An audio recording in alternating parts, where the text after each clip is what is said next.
intend to insult or hurt the feelings of Muslims, but its purpose is to show that apostates are human who have feelings and must be given the right to express themselves against the former religion without fear of facing persecution or harm.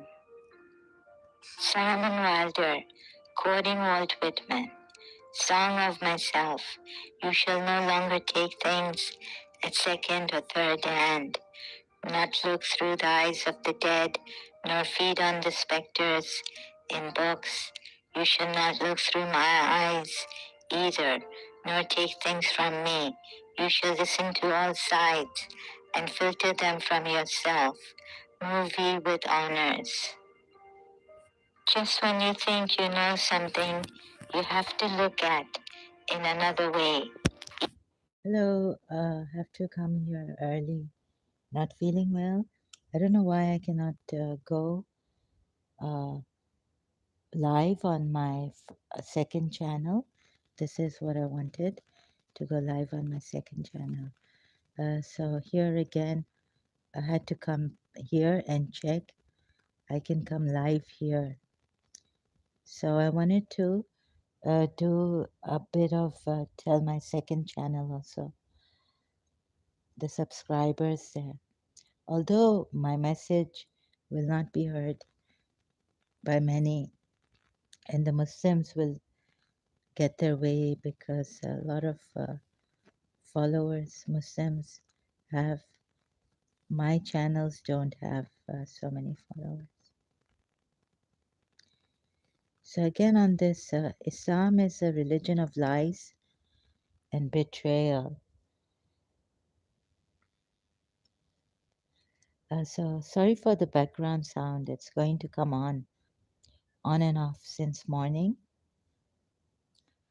The stick, I don't know what they're doing up there all the time, from morning to late afternoon.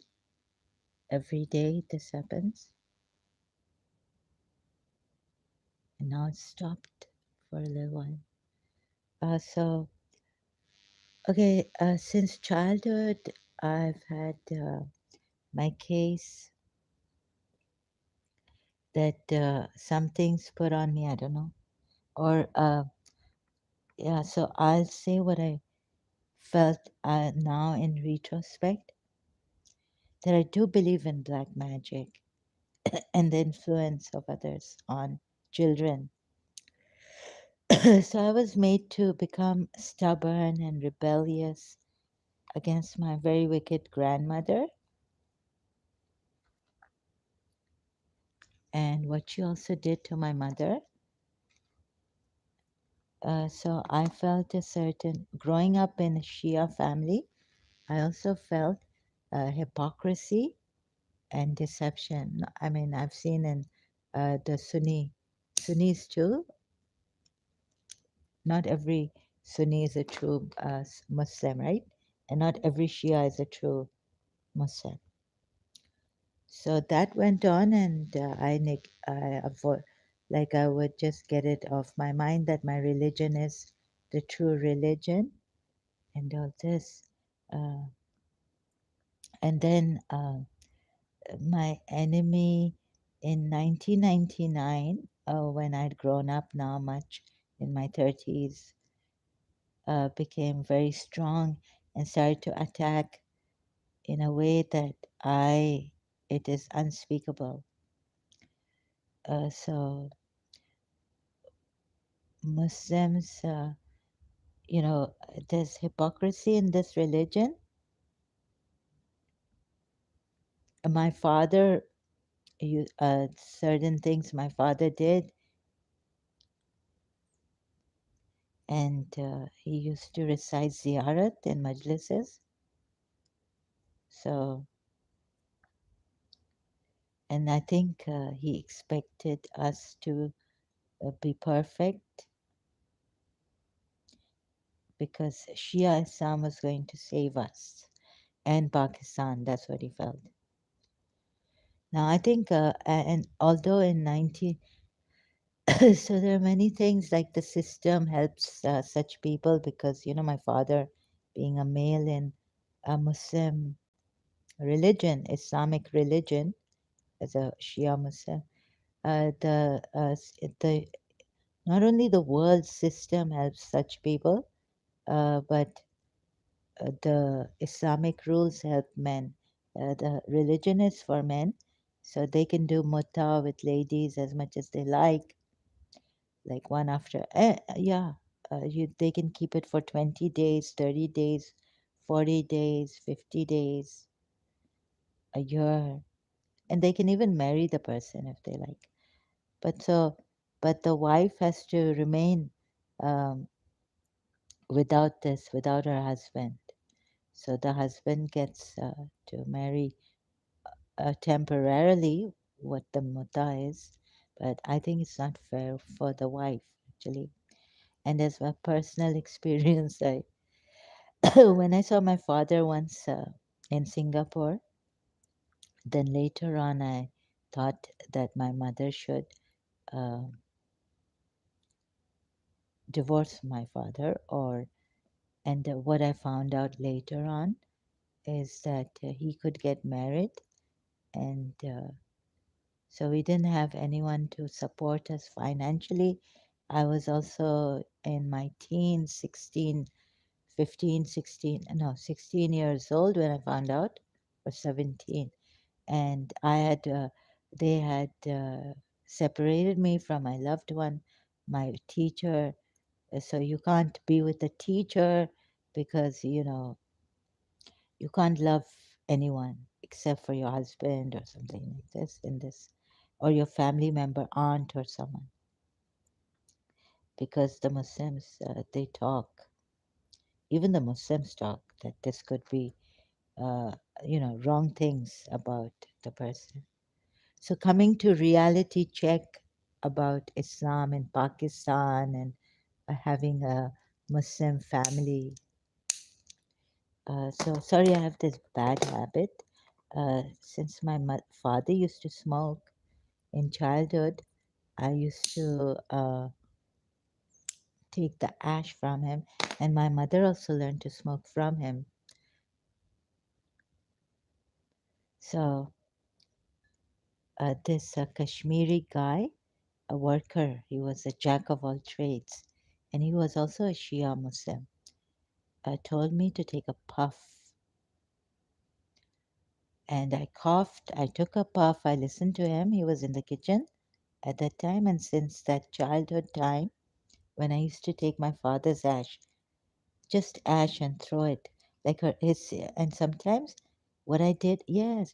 So first I used to take his ash from the cigarette and look at it. And it was quite fascinating for me in my childhood. But then what happened is I would sometimes, he'd be outside in the backyard and talking to his friends.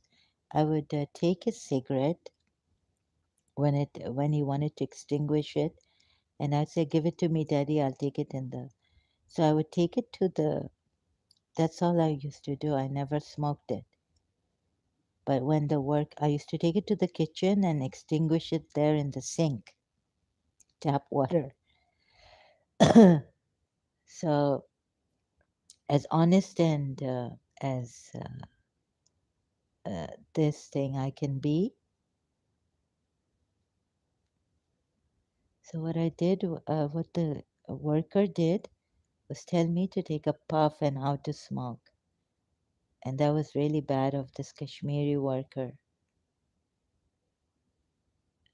And then somehow I got hooked to the cigarette smoking since childhood. And so I always okay. So there were these hypocrites in my religion and things, family members and all. But we always thought that this religion was true religion. So this is what I was talking about in my live stream previously. Work has stopped, or Okay, so something is going on here. Uh,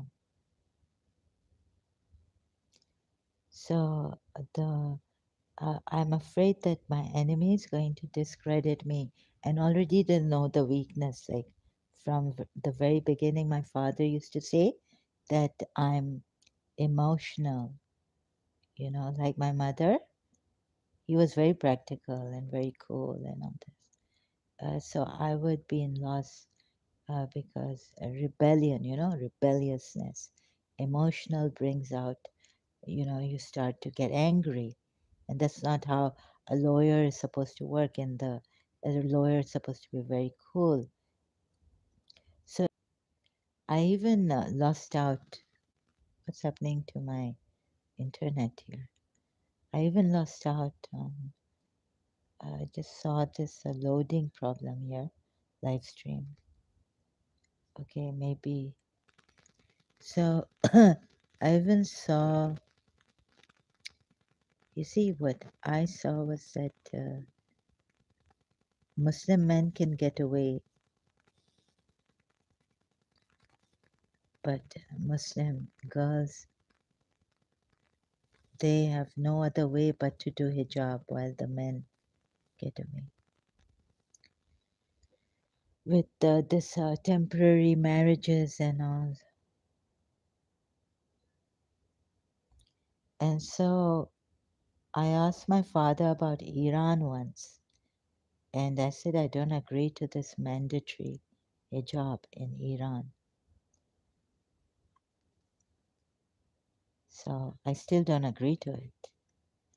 And I hope that this in Iran, I mean, I shouldn't like let it's their thing. They can't even take a petition out. They won't ask the people like, what do you like? What do you want to see? Voting, have a voting or something. Now I've seen in my life that even Islam helps those men, but it doesn't have an outlet for women. We have to do hijab. So, and if we don't, there's no choice for us Shias.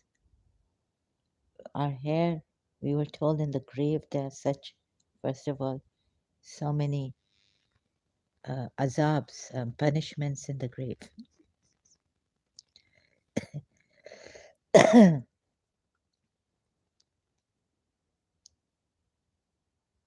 And another thing is that I've seen some enemies, they speak nicely, cool, calm. And in my life, since childhood, I don't have to apologize for this. I hope not. I learned to be like the environment my wicked grandmother kept me in. When she was living with us in Karachi, my mother tried to, keep us away from my grandmother. And so no one was there to help us. My mother did have a dream, but she told me not to tell anyone, my father especially, about it. That she had seen Prophet Muhammad and he had said, "Do you want them to go away?" and all this. So my prayers failed and all this. And now I see even reasoning failing. And not many people are going to like. So in childhood, let me see if I can say this properly. Uh, you see the wickedness of my grandmother that I got, and the places where I was sent to had, whether it was this or that, I can't say now. So, a lot of bad words were used and mistreatments. And so I started to say bad words and all this. And in my father's family, I became a very bad person. although my father's mother was the wicked one. And something happened to my mother too. My mother used to have these bouts, angry bouts, right? I think because living in a torturous family, covert narcissist.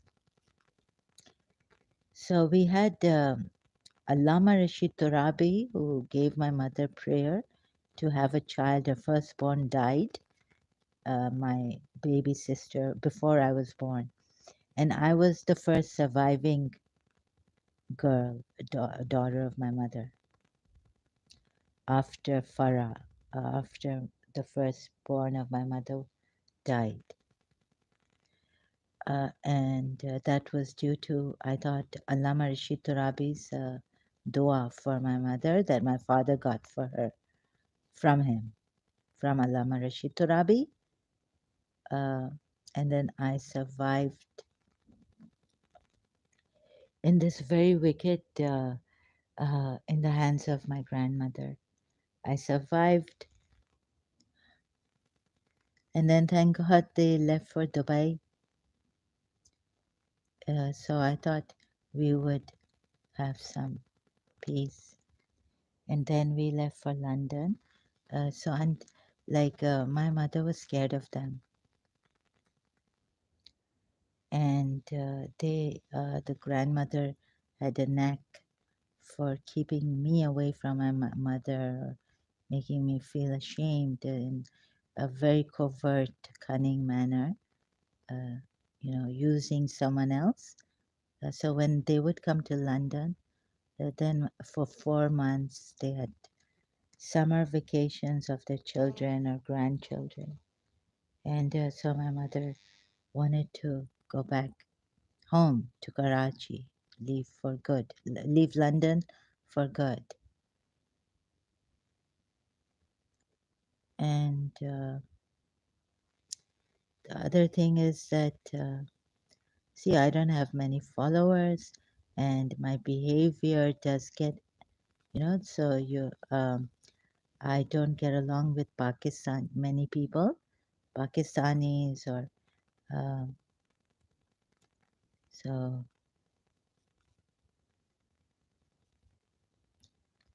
you're again on Islam. I don't think people are going to, no, I don't have many followers. So lonely, alone, I'm doing this. And on Facebook, they're sending actually Pakistani men to me. I don't know why. And, here in Dubai, perhaps they have a backing because I never, I was more on my mother's side, more, and I never learned Arabic, and I didn't want to learn Arabic uh, because I wanted to, I just liked my mother tongue, my mother's language. And I didn't like actually the Arab side, right? I felt that Karachi was simple, living and better, and we had the freedom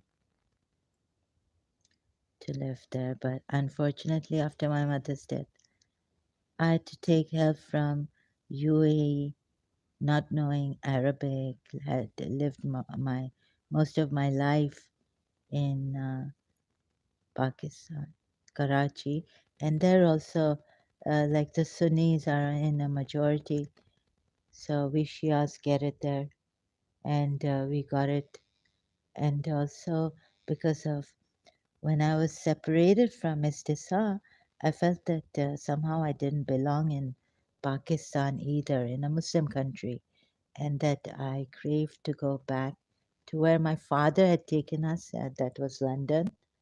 Um, and many Pakistanis are even lucky to go to London and work there and stay there. So, very personal things I'm sharing. And also, again, uh, so I don't think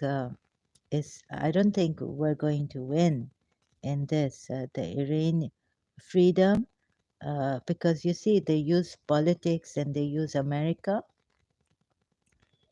and so they don't see that. They don't say anything about that Islam is a false religion. Whatever news I've seen is that the females are rebelling against this, and the West are after Iran and the sanctions and the international mafia, and so. But I don't see a very honest, you know, explanation to why hijab should not be mandatory in Iran. So, and my live streams get long because I'm not well. So 21 minutes have already passed. I mean,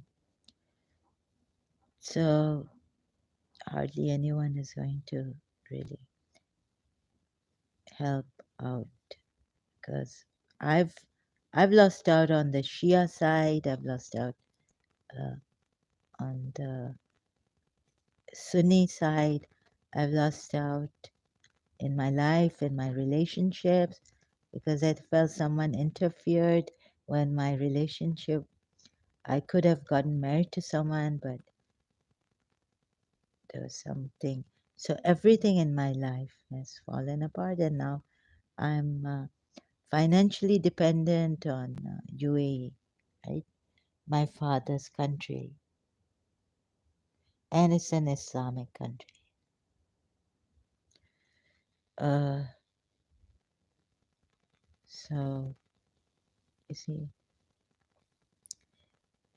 money changes things, but what can a poor person do? And on top, risking her life here in an Islamic country. So, as much as I am grateful to Abu Dhabi and UAE for all this, it's not that I'm not going to get a hard time, perhaps, and that few would see this why I left Islam and why I left Shia Islam also. In the way I do it, no ex Muslim will do this.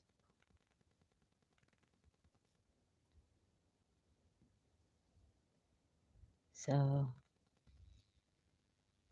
uh, I want to get to my other channel, but I want to go live stream and tell them. So in Iran, it's a shame that we have such, you know, uh, such rulers, rulers, that they can't even, you know, like the women can't even send a petition or appeal to their rulers that some of them don't want this mandatory hijab. And the cruel way that I saw first, before she went to prison, Mahsa Amini, the cruel way in which she was handled. But given the Shia side, this is the Shia side.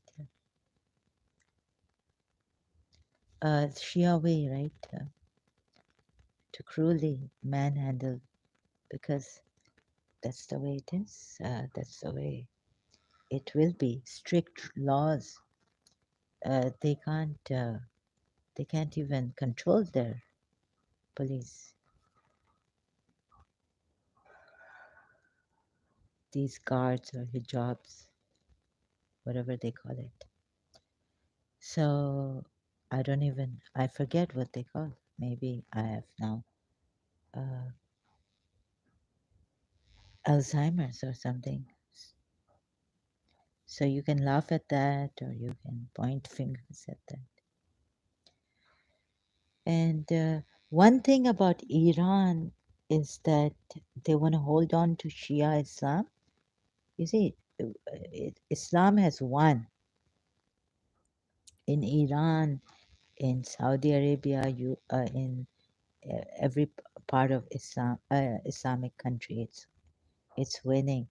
They're going to put the blame on America,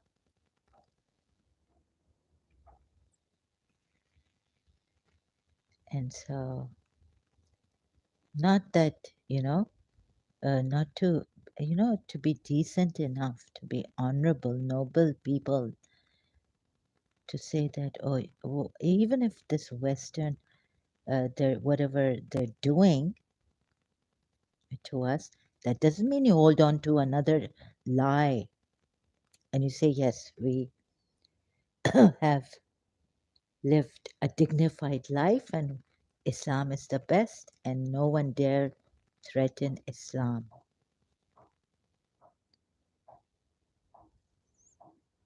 This is tyranny in itself.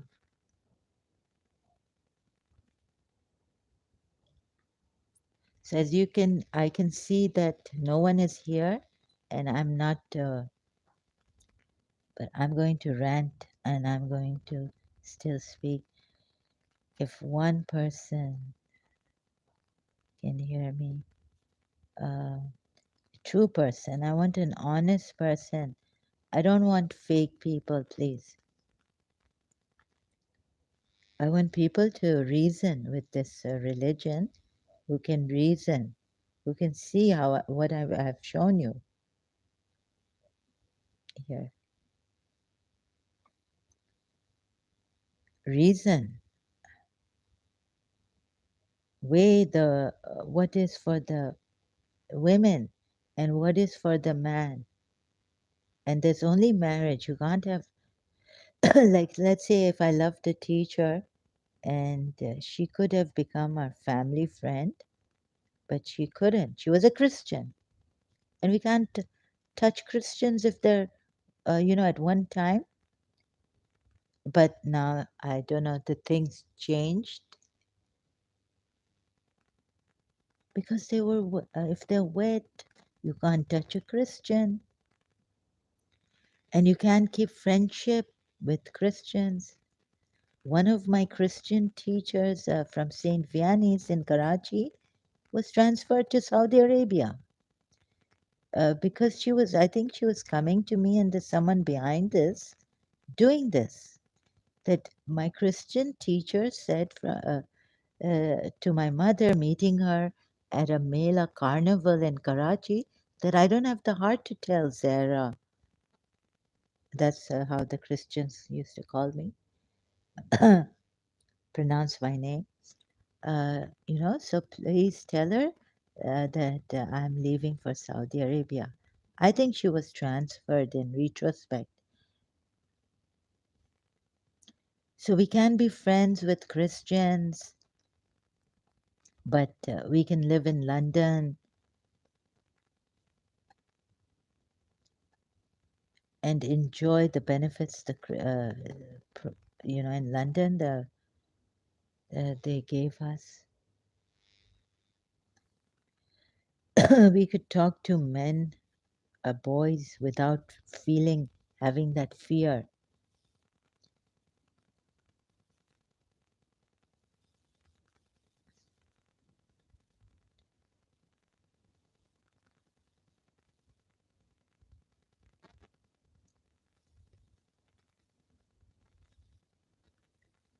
And it's such a shame, like in now, people don't care about lives, individual freedom, lives. They just care about Islam and what Islam tells them to do without even looking at the reasoning and following it with reason. This is the problem.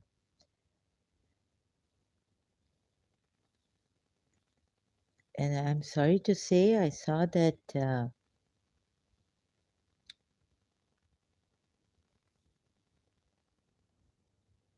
So one was saying that this is like this, and this is the Iranians. But no one talks about Islam being a false religion. Maybe for some people, they don't see that Islam because they're so afraid of something. They cannot say that Islam is a false religion.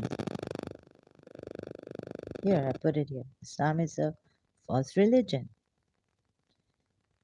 because you can die saying this. They're so afraid to say this, and they don't care for people's freedom of choice, the will, the freedom of will that God has given every human being, even in Islam, in the Quran ayahs, they don't care about it. They just want to, that the West, how much is the West going to take advantage of this? How much is the West going to come for us? How much is the West going has manipulated this?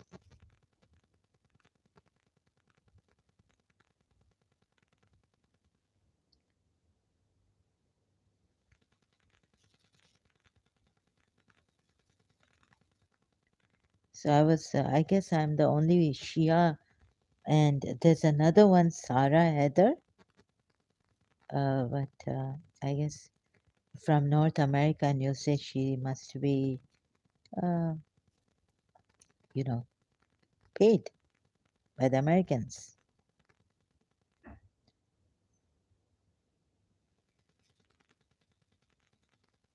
And I was saying dance, Iranians dance.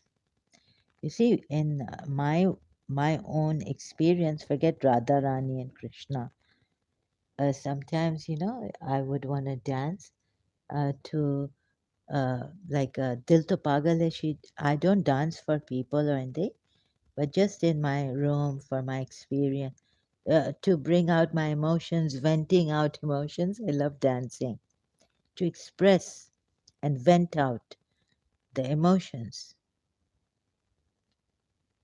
So if you want to do that for that anger that is there on the streets, I danced on the street of London with my hands going to college.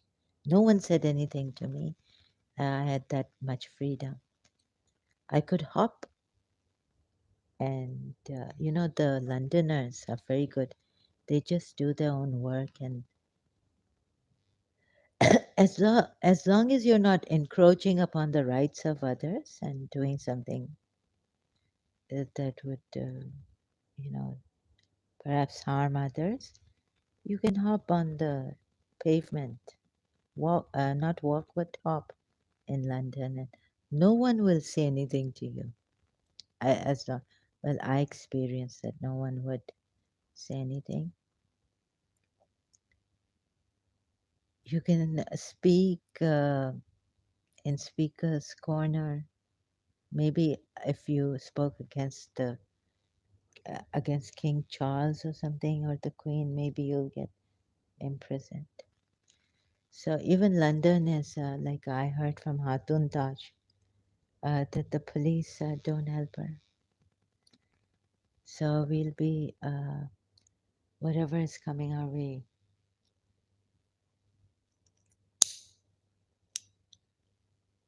So all my life, the enemies won, and I became like I worked on my good manners, doing duas. Like the first program.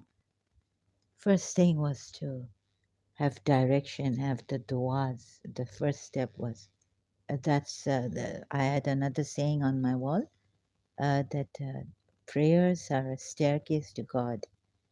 So that was my first thing, to pray to God to help me, give me the grace, give me the strength, and to maintain good manners and all this.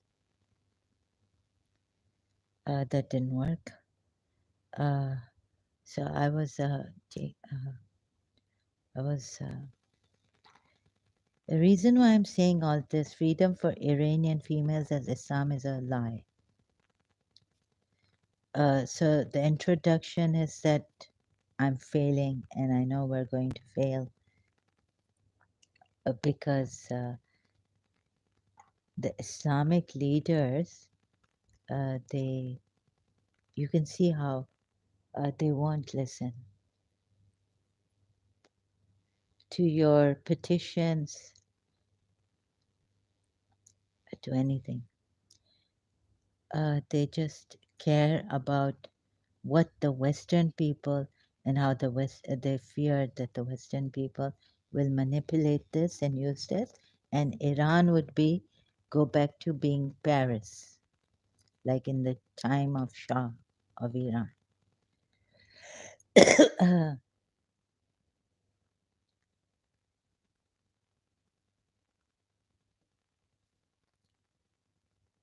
So if you want to put reins on adultery, no, for the men, there will be no adultery because they'll be doing muta and they're going to choose, I don't know which women they choose, widows or something like this.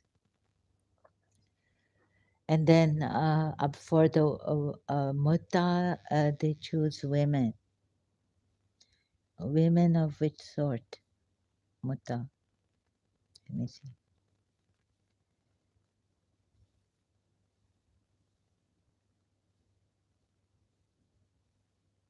So we're only scared about because of the Western powers that manipulate this thing so badly. So what is muta and how do you do it?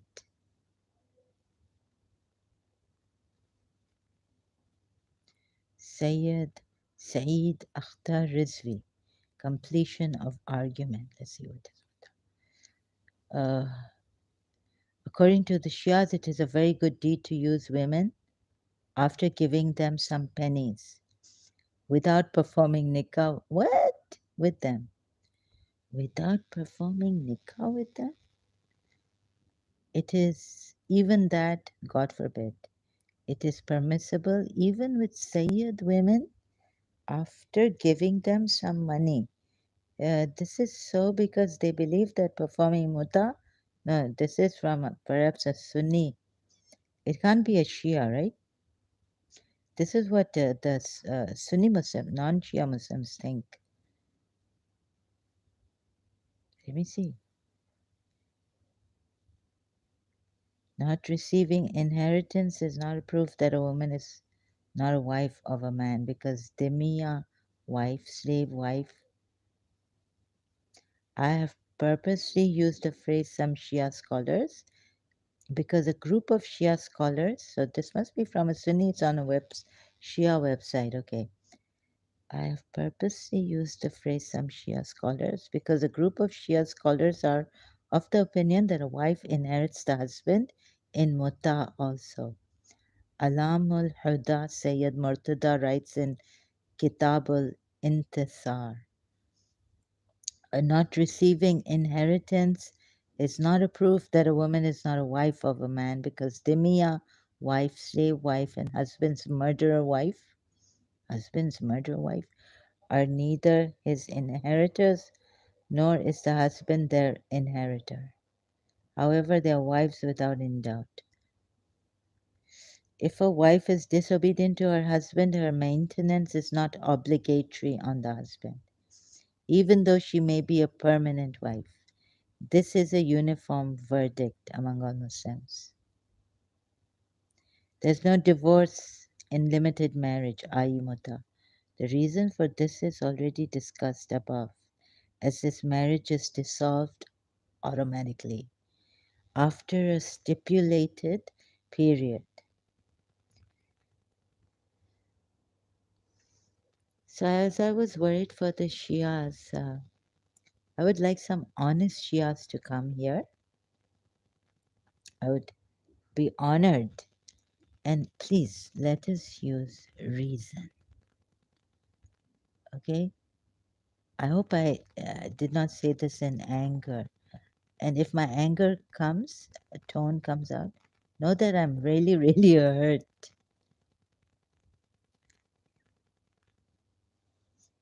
and really concerned. Except, what is this?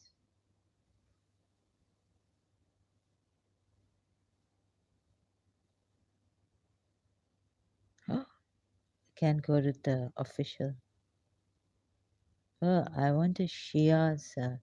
Is this a Shia's perspective? Where is it? It's, let me see, Rizvi. He is Imam Raza's from, he's a Sayyid, forged Quran, thorn and the flower. Who is the culprit of the belief in tempering of Quran? Umar, the aunt of Abi Amama bin Sahal. Two whole chapters are missing from this Quran according to Umar. Aisha Abdullah Afza. Meaning of Bada, the change in divine will. No, he's a Sayyid. The principle of Bada and Shia ideology is also very strange. Huh? They say that Bada happens to God. Oh my goodness. Bada and Usul al Kafi.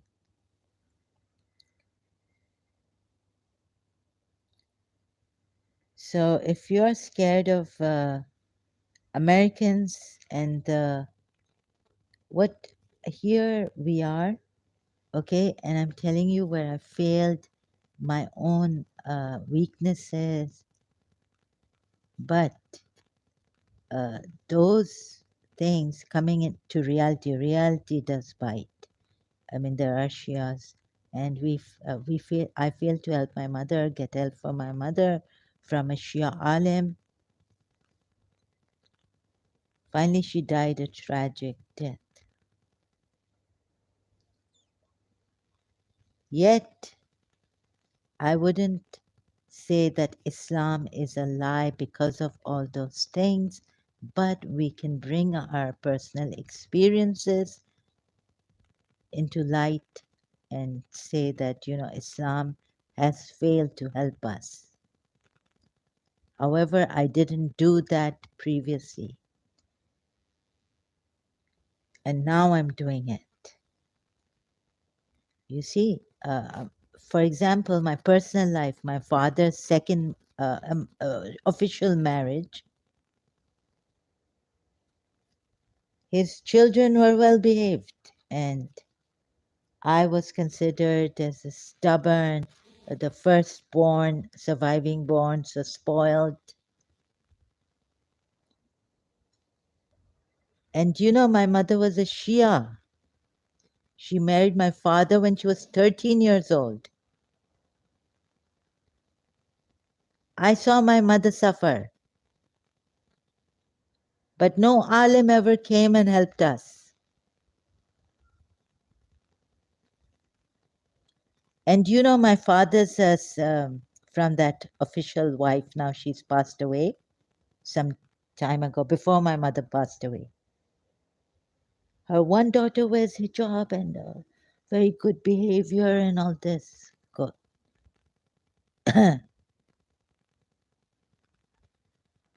And my youngest sister from my mother, oh, God knows what happened to our family, like my immediate family. That poor sister of mine was not loved much. Neither were my brothers by my father. And of course, she's going to, who loved her?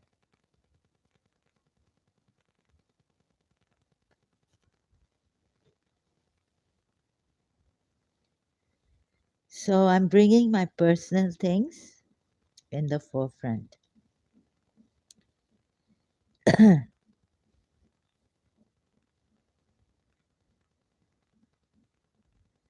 So I feel there's in our family like There's been a mishap, but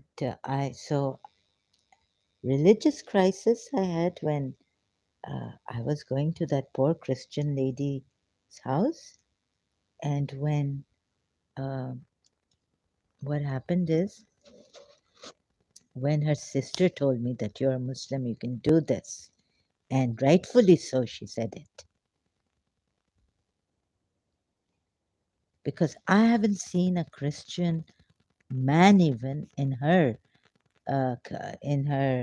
what you parish or her blocks, you know, harass me. Where the Muslims can, if you go to someone's house and stand outside, a Muslim man can come, and thank God her blocks were like inside, right? Only Christians were living there. So no Christian man ever came and harassed me, or the neighbor said something to me in only once, yes. This neighbor of hers manhandled me, but then then they took action against him and said no, he had manhandled, he had molested a girl or something on the staircase, and so something, God knows, they took action against the Christian, my teacher's neighbor. But in our Muslim, the men outside that block, you can't trust them. They could, they were coming in and harassing the Christian girls. I heard that's why the gate was up in Karachi.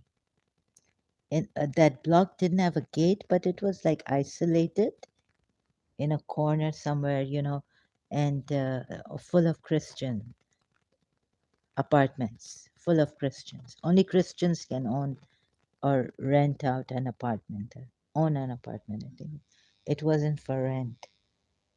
So it was a great place and I had to go there and, disturb the neighbors, knock on Mr. Sa's door to open the door. Mr. Sa was my teacher.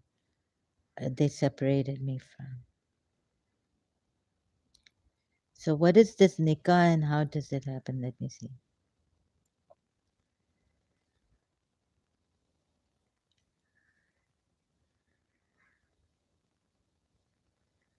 Is a uh, nikah muta, pleasure marriage. Nikah al-muta, literally pleasure marriage, temporary marriage, or sige. Sige in Persian is a private and verbal temporary marriage contract. It is a marriage contract that is practiced in 12 Shia Islam, in which the duration of the marriage. Oh, so I'm trying to, a voice is trying to come to me and say something to me. So that's why because I have schizoid symptoms, that's why my voice just raised up. Okay, is a private and verbal temporary marriage contract that is practiced in 12 Shia Islam, in which the duration of the marriage and the mahr must be specified and agreed upon in advance. So the duration of the marriage has to be specified. So that then you can have it for like 2 years or like that, or one day, or how many hours must be, and the meher dowry must be specified and agreed upon in advance. It is a private contract made in a verbal or written format. A declaration of the intent to marry and an acceptance of the terms are required, as in other forms of marriage in Islam. According to Shia Muslims, Muhammad sanctioned nikah muta, fixed term marriage called muta in Iraq and sige in Iran. So Muhammad sanctioned nikah muta, which has instead been used as a legitimizing cover for sex workers in a culture where prostitution is otherwise forbidden. Hmm? Do you see the shock I'm having? Because I've learned this the first time. So, this can be used to legitimize and cover for sex workers in a culture where prostitution is otherwise forbidden. Some Western writers have argued that mutta approximates prostitution, but we're not going to look at the what the Westerners have said. Some sources say the nikah mutta has no prescribed minimum or maximum duration, but others, such as the Oxford Dictionary of Islam, indicate the minimum duration. This is so some say this, some say that. Well, we can never ever be sure of anything, can we? Some Muslims and Western scholars have stated, excuse me, uh, that both nikah mutta and nikah misyar are Islamically void attempts to religiously sanction prostitution, which is otherwise forbidden.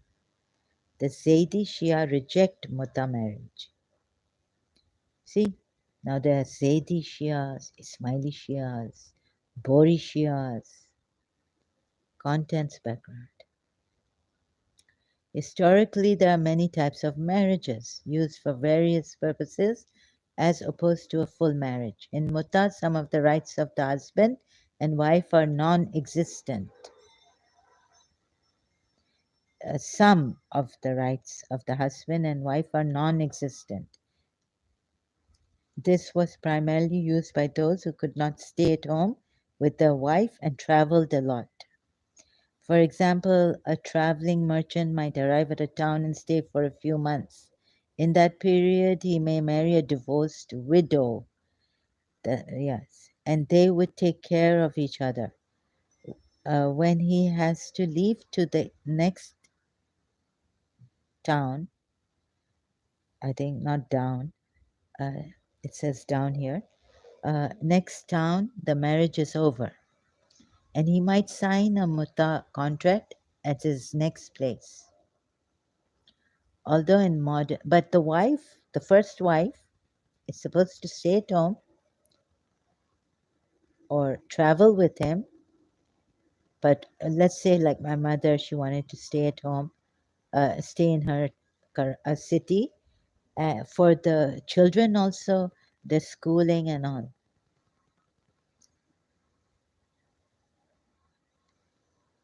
So the wife is not supposed to do mutta, but the husband can do mutta.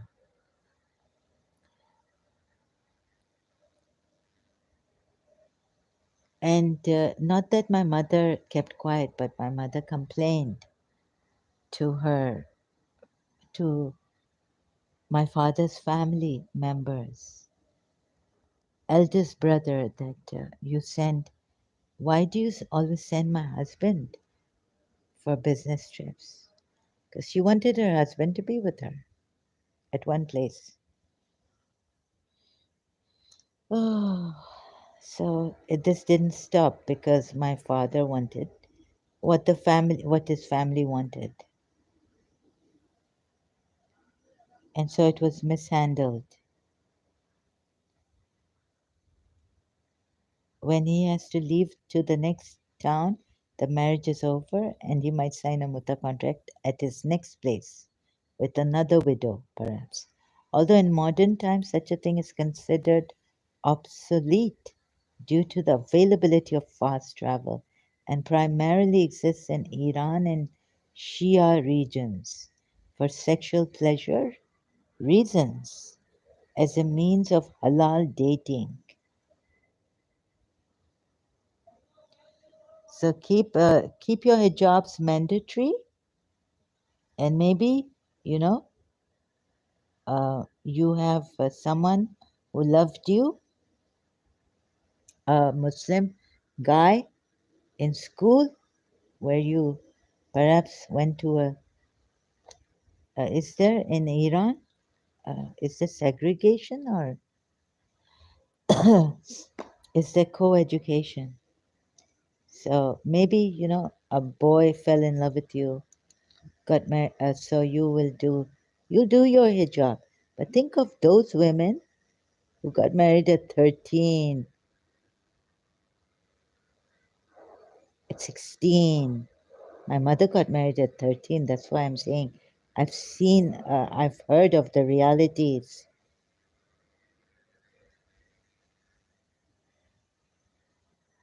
And so your father allowed you to marry the person you loved and who loved you. And that's okay. You can keep your hijab on. You can keep your manners. But when you're tested in life, like my mother was tested, what do you say about that?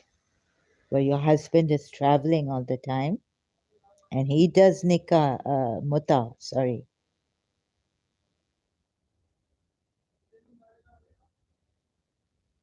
Huh? Do you think these alims are going to help you? And what about another case? So you can read about the muta thing, how great Islam has found. Sorry, I'm just angry. I am. And then I'm saying I'm angry at this one. You see, there are cases of child custody.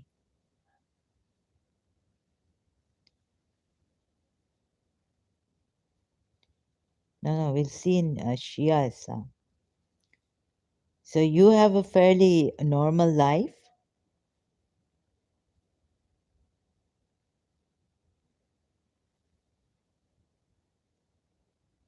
Islamic jurisprudence differentiates between custody of male and female children under Shia law. Thank you, lucky stars, that you don't have to run away from your husband who hits you, who is a beater, wife beater. And no elderly Shia community, elder person is going to come and help you. And you have to help yourself. Custody typically refers to father when boys reach the age of 2.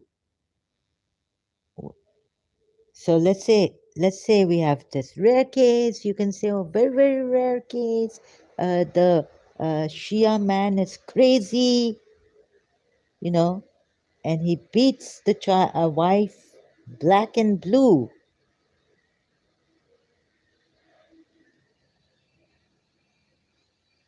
What does she do?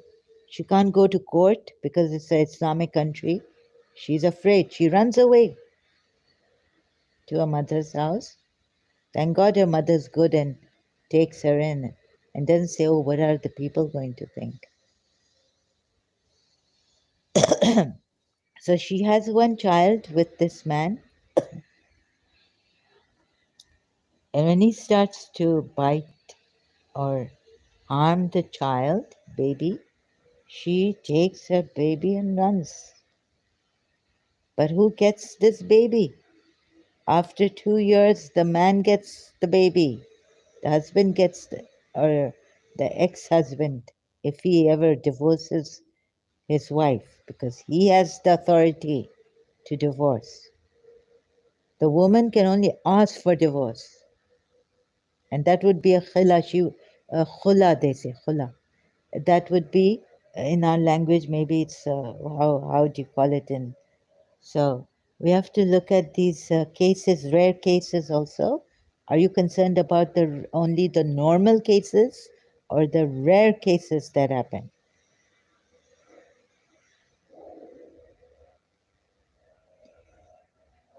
You don't get the child in Islam. The mother doesn't get her child. So, anyways, now I have this. Sorry about the background sound and all this. And while for Sunnis the age limit is 7, so better in Sunnis, but even 7, okay. So I have to go now. So much sound in the background. I'm going to try to go on my first or second channel and see if I can find a way to go there live.